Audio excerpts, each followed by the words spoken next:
जय जगन्नाथ। आंब देखी जापर आज गोटे आंबर किसी गोटे बनया जाऊँगी। आंबर आज आम आंब सड़ा प्रस्तुत करवा। भल भाव प्रथम धोई नवा एवं तार रस चिपुड़ी को बाहर करदे।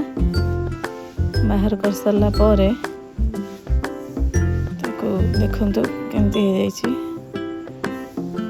रस सब। तापर गैस ऑन करवा। गैस ऑन कर प्रथम कड़ाई बसैवा।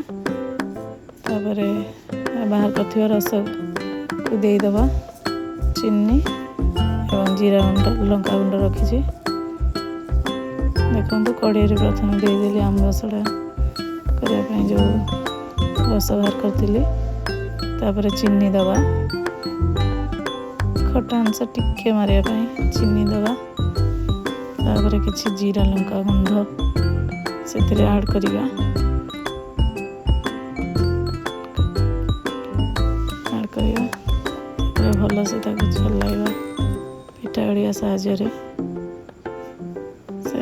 से हवा भितर गोटे प्लेट नवा एवं सोरिष तेल तार किसी लगे दबा। स्प्रेड करदे प्लेट रे सोरिष तेल।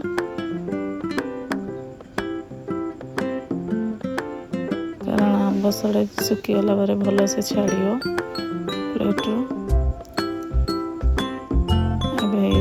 पानी मरी जाइए। गैस टी ऑफ करदे। ऑफ कला से कड़ाई आंब सड़ा को प्लेट को काढ़ी नवा।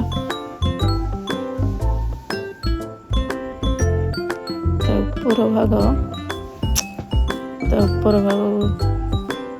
भल से साइज करना। साइज कला खरा देदेबा। सुखापी छाड़ीदे एवं सुखीगला छुरी साइज काटिबा। देखो आंब सड़ी प्रस्तुत हो जाए।